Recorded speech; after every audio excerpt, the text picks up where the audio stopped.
नमस्कार संस्कृत मित्रों, आप सभी का अपना यूट्यूब चैनल विजय क्लासेस में जुड़ने के लिए सभी को बहुत बहुत धन्यवाद। आज जो है कारक विभक्ति से लेक्चर नंबर 2 लेकर के आए हमने। और आपको पहला सूत्र बताया था प्रथमा विभक्ति का, प्रातिपदिकार्थ लिंग परिमाण वचन मात्रे प्रथमा। ठीक है, तो क्या प्रातिपदिकार्थ मात्र में और लिंग मात्र में, परिमाण मात्र में और वचन मात्र में प्रथमा विभक्ति होती है।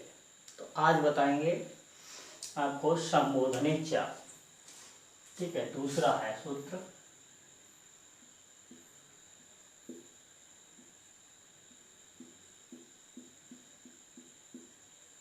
संबोधने च। ठीक, ये संबोधने च ये क्या कहता है कि संबोधन में भी प्रथमा विभक्ति होती है। ठीक, संबोधन में प्रथमा विभक्ति होती है। उदाहरण क्या होता है? हे राम इत्र आगच्छ।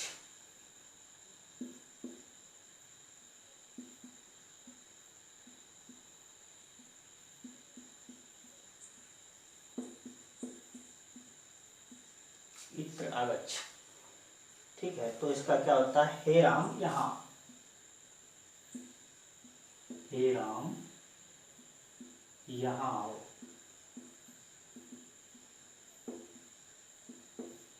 हे राम यहाँ आओ। ठीक, ये संबोधन चा में आता है।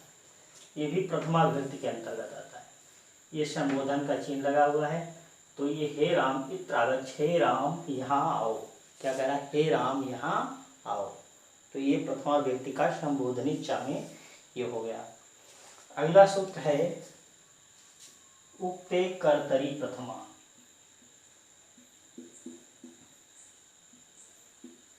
उक्ते कर्तरी प्रथमा। ठीक, ये भी सूत्र है। ये सूत्र क्या कहता है कि कृतवाच्य में जहाँ कर्ता उक्त कहा जाए, कृतवाच्य में कर्ता जहाँ जो है कर्ता उक्त कहा जाए, उसे क्या कहते हैं? उसमें जो है प्रथमा विभक्ति होती है। ठीक है, कृतवाच्य में जहाँ कर्ता उक्त कहा जाए वहाँ पर प्रथमा विभक्ति होती है। ठीक, ये परिभाषा सभी मित्र नोट कर लेंगे कि कृतवाच्य में जहाँ कर्ता उक्त कहा जाए या उक्त रहता है उसमें प्रथमा विभक्ति होती है। उदाहरण है रामा गृहं गच्छति।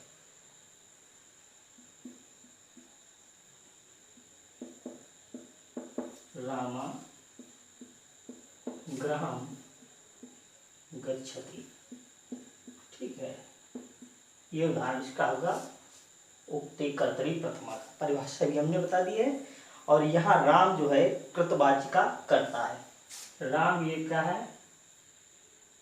कृतवाच्य। ठीक है, कृतवाच्य का कर्ता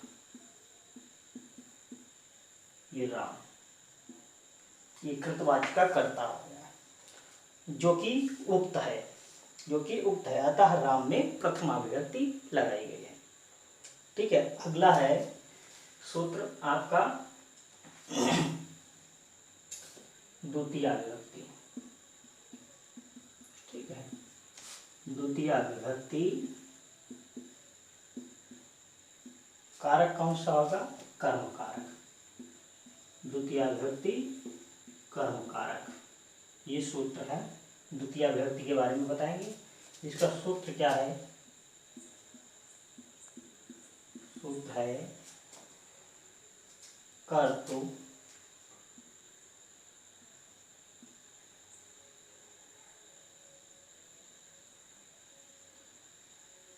कर्तुरी ईप्सित तमम। ठीक है, क्या लिखा है? कर्तुरी ईप्सित तमम कर्म। सूत्र संख्या है 1449। 1449। ठीक है, इसको तोड़ेंगे, पदच्छेद करेंगे तो क्या होगा, कर्तु ईप्सित तमम और कर्म।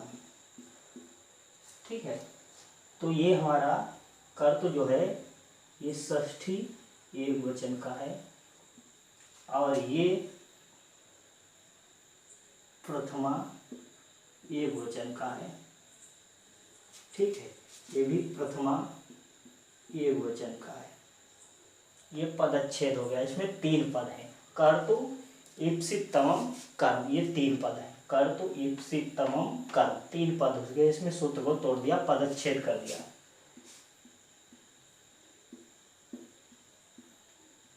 ठीक, पदच्छेद हो गया। और इसकी परिभाषा है सूत्रार्थ।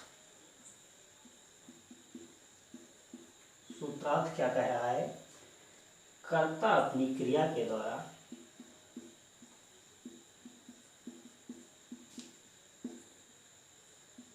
कर्ता अपनी क्रिया के द्वारा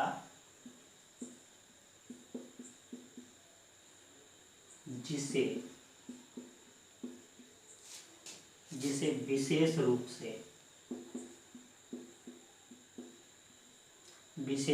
से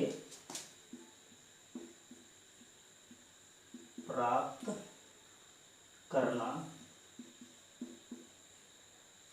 करना चाहता है। ठीक है, चाहता है, उसकी क्या होती है, कर्म संज्ञा, उसकी कर्म संज्ञा होती है। ठीक, उसकी कर्म संज्ञा होती है। ठीक है, क्या बताया गया है, कर्ता अपनी क्रिया के द्वारा जिसे विशेष रूप से प्राप्त करना चाहता है उसकी कर्म संज्ञा होती है, और जिसकी कर्म संज्ञा होगी उसमें कर्मणि द्वितीया से द्वितीया विभक्ति का प्रयोग किया जाएगा। ठीक है, तो इसका उदाहरण है कर्तु निश्चित तम कर्म का मासेश अश्वम वदनात्। ठीक है, तो ये हो गया आपका, इसका उदाहरण देख लीजिएगा, मासेषु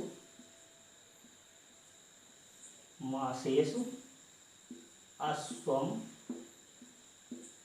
वदनात्, ये उदाहरण है।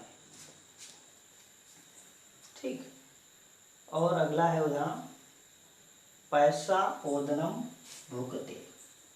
नंबर 2, पैसा ओदनम भुक्ते।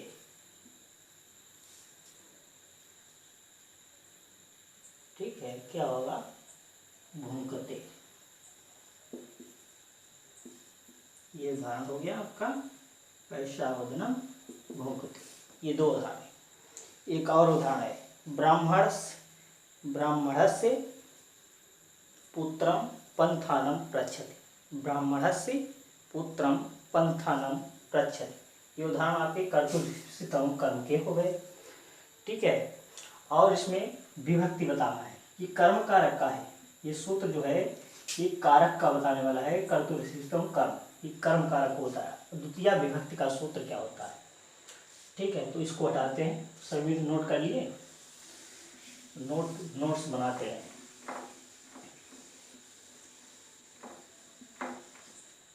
ठीक है, क्या आता है, तो द्वितीय विभक्ति का सूत्र, विभक्ति सूत्र है कर्मणि द्वितीया। क्या है, कर्मणि द्वितीया, ये सूत्र है कर्मणि द्वितीया। ठीक है, अनुक्ते कर्तरि अनुक्ते कर्मणि द्वितीया स्यात्। अनुक्ते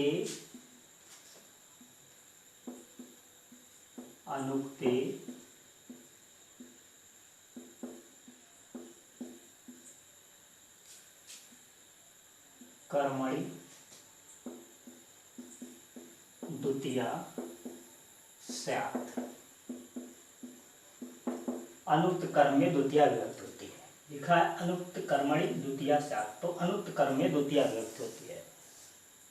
कर्म शब्द जो है वो हमारा नपुंसकलिंग है, तो कर्म में द्वितीया विभक्ति का प्रयोग किया जाता है। इसे भक्तो हरिम भजति, उदाहरण है भक्तो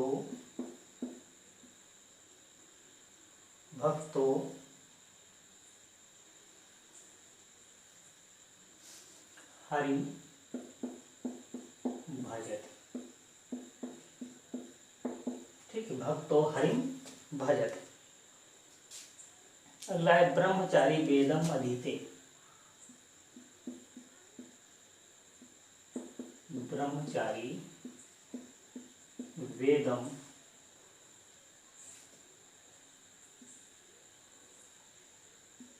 दीयते। ठीक है, ये उदाहरण हो आपका ब्रह्मचारी वेदम अधीते, इसमें द्वितीय विभक्ति लगाई है अधीते। ठीक है, तो अनुक्त कर्म में द्वितीय विभक्ति का प्रयोग किया जाता है।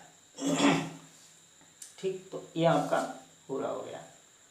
अगला है, इसको भी नोट कर लिए सभी मित्र, तो इसको हटा रहे हैं।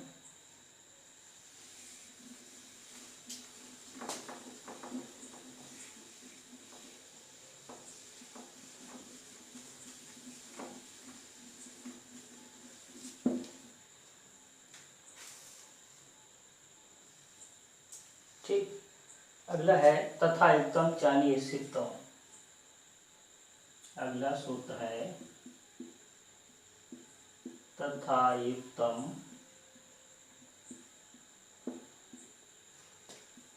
चानी ईप्सितम। ईप्सितम ये सूत्र है हमारा, और इसमें कर्म की क्या ले लेंगे, अनुवृत्ति। कर्म सूत्र से, ठीक, कर्तुर्विस्थित कर्म सूत्र से कर्म की क्या ले लेंगे, अनुवृत्ति ले लेंगे, तो हो जाएगा तथा युक्तम चानिसितम कर्म, ये सूत्र हो जाएगा। और ये सूत्र संख्या है 1450।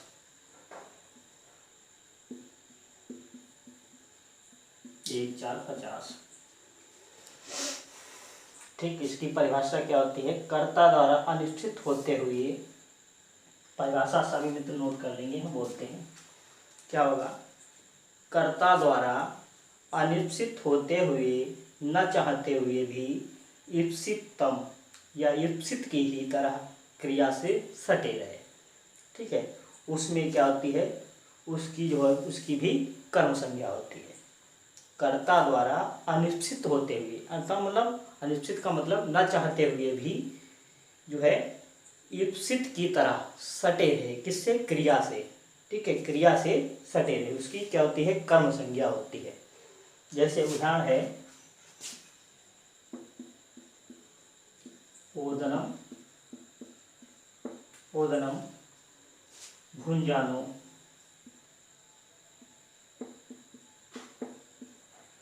ठीक है, ओदनम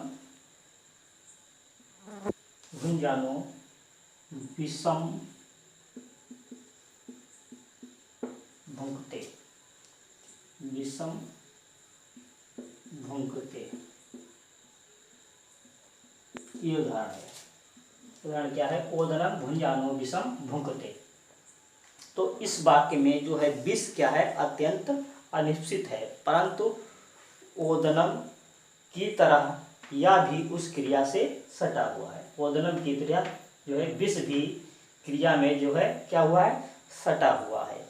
और ओदनम जो है भोजन के साथ क्या है, रहना अनिवार्य है, अतः विष की भी क्या होती है, कर्म संज्ञा। ठीक है, भोजन के साथ विष की क्या होती है, कर्म संज्ञा होती है। ठीक है, क्या होगा, इस वाक्य में विष अत्यंत अनिश्चित है, मतलब न चाहते हुए भी, और जो है ईप्सित की तरह क्रिया से सटा हुआ है, इसलिए इसमें क्या कर दिया गया है, इसकी कर्म संज्ञा हो गई। ठीक है, तो विष की कर्म संज्ञा हो गई। अगला है, इसमें सूत्र होता है ग्रामम गच्छन् तृणम स्पृहति। अगला एक उदाहरण और है, ग्रामम गच्छन् तृणम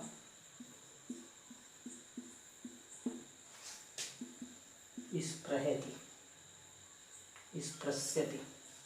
ठीक है, स्पृश्यति, ये हुआ स्पृश्यति। ठीक है, ग्रामम गच्छन् तृणम स्पृशति। इसमें भी तृणम में क्या होता है, तृण जो है गांव से जुड़ा हुआ है, अलग होना, तो इसमें भी कर्म संज्ञा हो गई तृणम में। तो ये सूत्र आपका क्लियर हो गया। अगला है, इसको साफ करते हैं।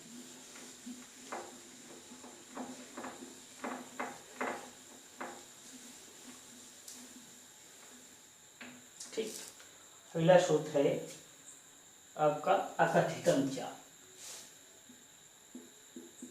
सूत्र है अकथितम च, ये सूत्र है अकथितम च। ये है 1-4-51, 1-4-51।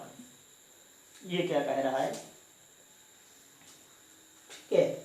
तो ये सूत्र होता है, आपको बताना है, अकथितम च में होता है कि अपादान संप्रदान करण आदि कारकों के द्वारा अविवेक्षित कारक कर्म संज्ञक होता है। ठीक है, अपादान संप्रदान करण आदि कारकों के द्वारा अविवेक्षित कारक कर्म संज्ञक होता है। इसमें होती है 16 धातुओं के योग में अकथितम च के द्वारा जो है कर्म संज्ञा होकर द्वितीय विभक्ति का प्रयोग किया जाता है। ठीक, अकथितम च में 16 धातुओं का प्रयोग होता है।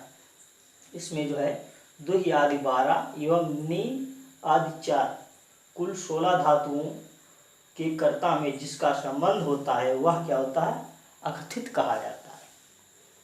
ठीक है, तो अकथितम च में 16 धातुओं का होता है।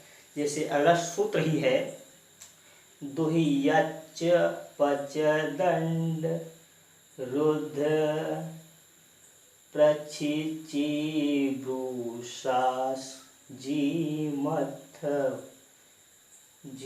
मथ मुसाम कर्मयुकुष स्याद कथितम तथा श्यानिहा कृष्वहम। ठीक है, तो इसमें क्या होगा, दुह याच पच दंड रुद्र प्रच्छ ची ब्रू सास जी मथ मुस नि ही क्री वह आदि, इन धातुओं के एक में द्वितीय विभक्ति का प्रयोग होता है। जहाँ पे इस 16 धातु उदाहरण में लगी मिल जाए, जैसे दुह याच पच दंड श्री दंड रुद्र प्रच्छ ची ब्रू सास जी मथ मुस नि हिरी कृष व आदि धातुओं के योग में द्वितीय विभक्ति का प्रयोग होता है। जैसे उदाहरण होगा, गाम दुग्धिम पया, गाम दुग्धि पया। ठीक है, इसमें क्या होगा, दुह धातु लगी है।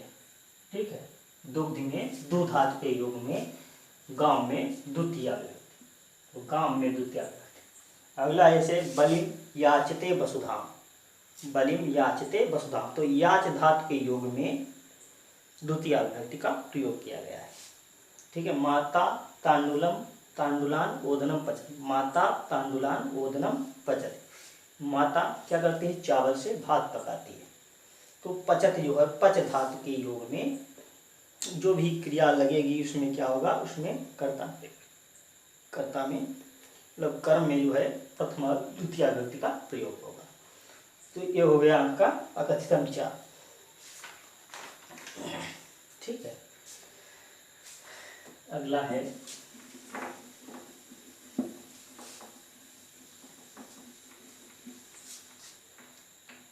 अगला सूत्र है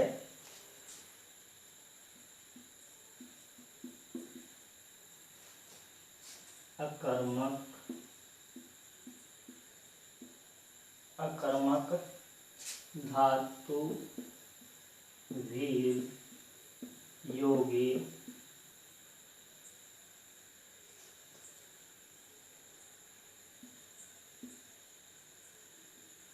योगे देशा कालो कालो भावो भावो और क्या लिखा है गंतव्योत्थवा।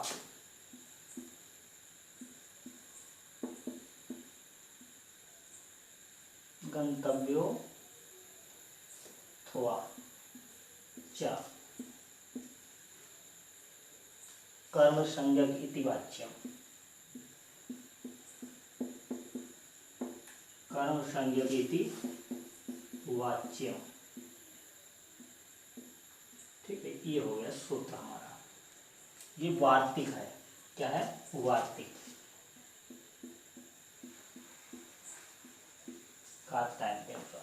अकर्मक धातु योगे देश कालो भावो गंतव्योऽथवा च कर्म संज्ञक इति वाच्यम। इसमें क्या बताया गया है? इसकी परिभाषा है अकर्मक धातुओं के योग में। सूत्र है, सूत्रार्थ अकर्मक धातुओं के योग में। तो अकर्मक धातु कौन है? जैसे देश, काल, भाव और गंतव्य तथा गंतव्य। ठीक है, इसमें गंतव्य पथ, गंतव्य पथ भी कर्म संज्ञक, कर्म समझे जाते हैं। क्या होता है? कर्म समझे जाते हैं। समझे जाते हैं, कर्म समझे जाते हैं। और द्वितीय विभक्ति, जो कर्म होगा तो कर्म में द्वितीय और द्वितीय विभक्ति का प्रयोग होता है। द्वितीय विभक्ति लगाते हैं या प्रयोग करते हैं। ठीक, ये हो गया। अकर्मक धातुओं के योग में देश, काल, भाव तथा गंतव्य पथ भी कर्म समझे जाते हैं और द्वितीय विभक्ति का प्रयोग करते हैं। जैसे उदाहरण है इसका, उदाहरण क्या है? कुरुन, कुरुन स्वपीति, स्वपीति। ठीक है, कुरुन स्वपीति, कुरु देश में सोता है। अर्थ क्या होता है? कुरु देश में सोता है, ये सोता है। ठीक, कुरु देश में सोता है। तो ये कैसा हो गया? देश व्यंजक शब्द है, क्योंकि ये कुरु देश है। तो ये देश व्यंजक शब्द होने के कारण ये होगा देश। और इसमें द्वितीय विभक्ति कुरुन स्वपीति में, कुरुन में शब्द में द्वितीय विभक्ति प्रयोग है कुरुन में। अगला उदाहरण है दो मास मासते। ठीक है, क्या होता है? मास मासते। अगला उदाहरण है मास मासते। तो इसका अर्थ क्या? महीने भर रहता है, महीने भर रहता है। ये क्या होगा? महीने भर रहता है। तो ये मास जो है, मासा में हमारा क्या होगा? कालवाचक शब्द होगा, कालवाचक शब्द में। ठीक है, मासा, मास मासते। उदाहरण ही याद रखना है सभी को। उदाहरण, तीसरा उदाहरण है गोदो, गोदो, गोदो मासते। ठीक है, तो गाय दूहने की क्रिया जितनी देर होती है उतनी देर तक रहता है। ठीक है, गोदोहम क्या है? गोदोहम हमारा क्या हो गया? ये भाववाचक व्यंजक है, भाव व्यंजक शब्द है। तो इसमें हो गया ये भाव व्यंजक शब्द। चौथा उदाहरण क्या होता है? कोस मासते। ठीक है, कोश मास्ते ये उदाहरण है। तो इसमें कोश भर में रहता है, कोश भर में रहता है। तो कोश, ये कोशम शब्द हमारा कैसा है, ये मार्गवाचक है, अर्थात गंतव्य। ठीक, कोशम, गोधो, मासम, ये हमारे इसमें शब्दों में द्वितीय विभक्ति का प्रयोग हो गया। कुरुन स्वपीति, मास मास्ते, गोधो मास्ते, कोश मास्ते, इन शब्दों में इसमें क्या होगा, ये देशवाची होने के मतलब देश शब्द होने के कारण ये देश व्यंजक शब्द हो गया। ये मास मास्ते ये कालवाचक शब्द हो गया, और इसमें भाववाचक हो गया। सीधे लिखा है, परिभाषा में हमने लिखाया है कि अकर्मक धातु में, जहाँ पर अकर्मक धातु, तो अकर्मक धातु ये हमारी स्वपीति, मास मास्ते, ये कर्मक धातु है। अकर्मक धातुओं के योग में देश, काल, भाव तथा गंतव्य पथ भी कर्म समझे जाते हैं। उसमें द्वितीय विभक्ति का प्रयोग किए थे, मतलब जो कर्म होता है, जो गंतव्य पथ भी कर्म का समझे जाते हैं, इनके योग में द्वितीय विभक्ति का प्रयोग करते हैं। तो ये उदाहरण हमारे इसके हो गए। अकर्मक धातु भी योगे देश, कालो, भावो, गंतव्योथवा च कर्म संज्ञा इति वाच्यम, ये वार्तिक हमारी है। तो ये आपका समाप्त हो गया है। ठीक, अगला देखते हैं।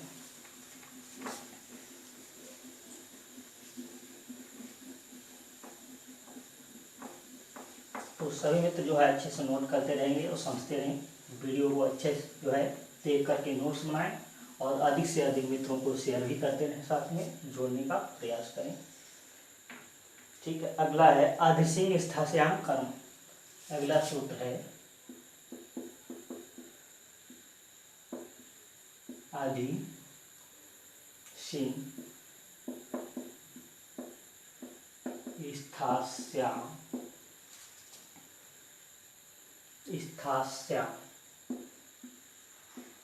कर्म। ठीक, क्या हो गया, अधिसिंह स्थास्याम कर्म, ये सूत्र है। और ये 1446 सूत्र संख्या 1446। आधिसिंह स्थास्याम कर्म, स्थास्याम कर्म। तो इसमें होता है धातुएं कौन कौन सी हैं, जैसे इसमें सी धातु का अर्थ होता है सोना, और स्था धातु होता है ठहरना, स्था धातु का अर्थ होता है ठहरना। ठीक, ठहरना। और आस, स्था आस, आस माने होता है बैठना। क्या होता है, बैठना। ठीक है, इन तीन धातुओं के योग में, इन तीन धातुओं के योग में, इन तीन धातुओं के योग में, इन तीन धातुओं के पहले, इन तीन धातुओं के पहले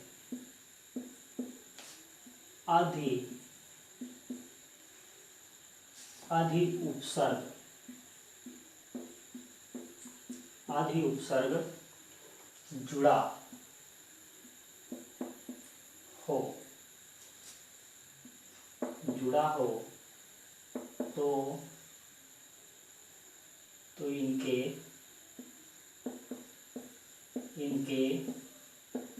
आधार की कर्म संज्ञा होकर कर्मणि द्वितीया से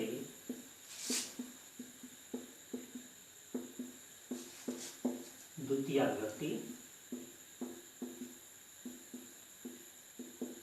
विभक्ति का प्रयोग करते हैं, द्वितीय विभक्ति का प्रयोग करते हैं। ठीक है, तो ये परिभाषा हो गई। ठीक, सूत्रार्थ में क्या लिखा, अधिसिंह, स्था, आसम, कर्म। सी माने सोना, स्था माने ठहरना, आस माने बैठना। इन तीन धातुओं के पहले अधि उपसर्ग जुड़ा हो तो इनके आधार की कर्म संज्ञा होकर कर्मण द्वितीया से द्वितीय विभक्ति का प्रयोग करते हैं। ठीक है, उदाहरण होता है, जैसे उदाहरण देखिएगा, उदाहरण में क्या है, राजा सिंहासनम,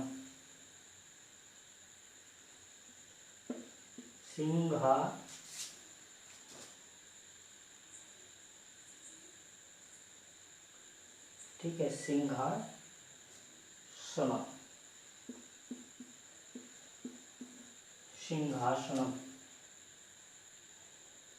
सिंहासनम, अधितिष्ठति,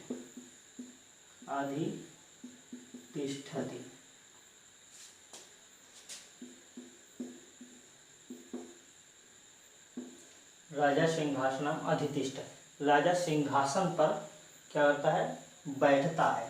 तो इसमें तिष्ठ धातु का ही, तिष्ठ धातु में जो अगर तिष्ठत में पूछा जाए कौन सी धातु है तो आस धातु है।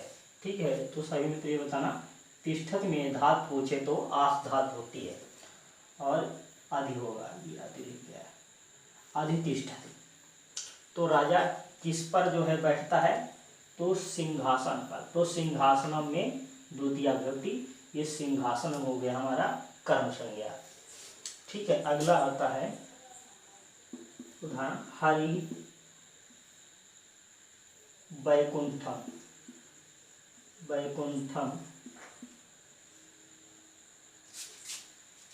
अध्यास्थे,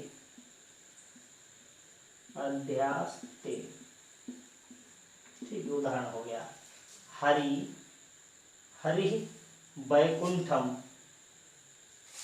अध्यास्थे, जो है हरि वैकुंठ में बैठते हैं। तो वैकुंठम, अध्यास्थे माने बैठते हैं, हरि माने हरि कहाँ बैठते हैं, तो वैकुंठम। तो वैकुंठम में द्वितीय विभक्ति लगती है, कर्म संज्ञा होकर द्वितीय विभक्ति लगा दी गई। अधि उपसर्ग पूर्वक आस धातु में जो है इनकी कर्म संज्ञा होकर कर्मण द्वितीया से द्वितीय विभक्ति का प्रयोग कर दिया गया। ये हमारा हो गया उदाहरण। अगला आता है, मुनि शिलाम अधिसेते, मुनि शिला पर सोते हैं। तो मुनि कहाँ पर सोते हैं, शिला पर। तो शिलाम में द्वितीय विभक्ति कर्म संज्ञा होकर द्वितीय विभक्ति लगा दी गई। अगला है, सह पर्यंकम अधिसेते, वह पलंग पर सोता है। सा पर्यंका या पर्यंकम अधिसेते, सा पर्यंकम अधिसेते, वह पलंग पर सोता है। तो सह माने वह, पर्यंकम पलंग पर, अधिसेते माने सोता है। वह सोता है कहाँ पर, तो पर्यंकम माने पलंग पर। पर्यंकम में आधार जो है, पर्यंकम की आधार संज्ञा होकर, आधार की कर्म संज्ञा होकर कर्मण द्वितीया से द्वितीय विभक्ति का प्रयोग कर दिया गया। तो ये आपका सूत्र पूरा होगा। तो ये सभी मित्र जो है अच्छे से तैयार कर लेंगे। और इससे उदाहरण ही पूछता है, पूछ देगा कि राजा सिंहासनम अधितिष्ठति में जो है सिंहासनम में कौन सी विभक्ति है, तो द्वितीय विभक्ति। और किस सूत्र के द्वारा, तो अधिसिंह स्थासयाम कर्म के द्वारा। द्वितीय विभक्ति मतलब कर्म संज्ञा, किसकी कर्म संज्ञा होती है, राजा सिंहासनम अधितिष्ठति, तो राजा सिंहासन पर सोता है। ठीक है, तो ये द्वितीय विभक्ति कर्मण द्वितीया से हुई है, लेकिन आधार की कर्म संज्ञा किस सूत्र के द्वारा, राजा सिंहासनम अधितिष्ठति में जो आधार है उसकी कर्म संज्ञा किस सूत्र के द्वारा, तो अधिसिंह स्थासयाम कर्म के द्वारा, ये बताना है। तो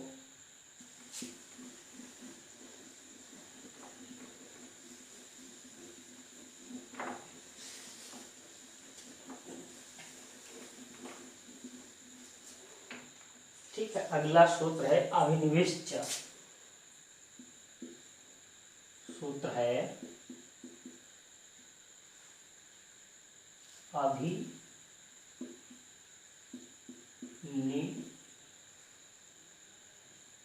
विश्च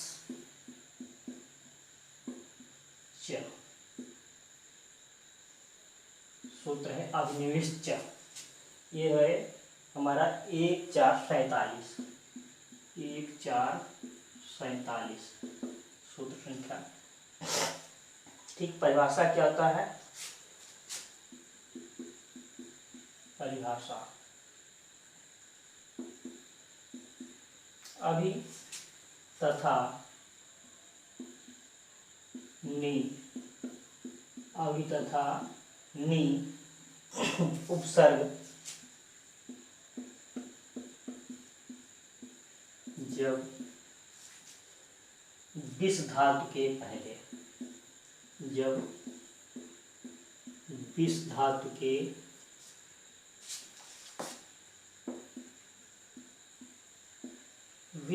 के पूर्व आए या पहले आए। ठीक है, पूर्व आए तो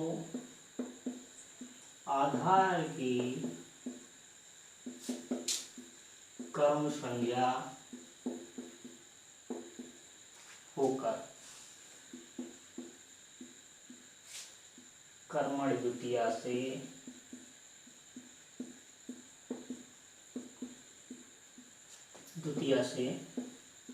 द्वितीया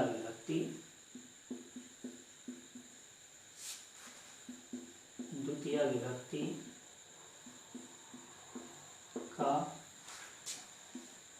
प्रयोग करते हैं। ठीक है, तो इसका उदाहरण क्या है? उदाहरण होगा संतः सन्मार्गम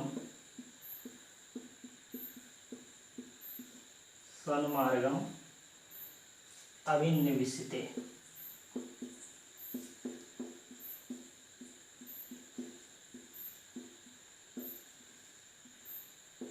उदाहरण हो गया संतः सन्मार्गम अभिनिविशते। ठीक है, तो इसका अर्थ हो गया सज्जन मार्ग में प्रवेश करता है। सज्जन जो होता है कहाँ पे प्रवेश करता है? सज्जन सन्मार्ग में या सतमार्ग में प्रवेश करता है। ठीक है, तो सन्मार्ग, ये अभि और नि ये उपसर्ग पूर्वक विस धातु के योग में, धातु के पहले क्या है? ये धातु जो विस धातु है, इस विस धातु के पहले हमारा क्या है? अभि तथा नि उपसर्ग जब विस धातु के पूर्व आए तो आधार की कर्म संज्ञा होकर कर्मण द्वितीया से द्वितीया विभक्ति का प्रयोग करते हैं। तो संता सन्मार्गम अभिनिविशति, तो संत जो है किस मार्ग में प्रवेश करता है? तो सन्मार्गम, ये आधार हो गया। ये क्या है? आधार। और जो आधार होगा उसकी क्या होगी? कर्म संज्ञा। जब कर्म संज्ञा होगी तो कर्म संज्ञा से इसमें किस विभक्ति का प्रयोग करेंगे? द्वितीया। ठीक है, द्वितीया विभक्ति लगाएंगे। तो ये हमारा क्लियर हुआ है। ठीक है, ये सब लिख लीजिएगा, नोट करते रहें।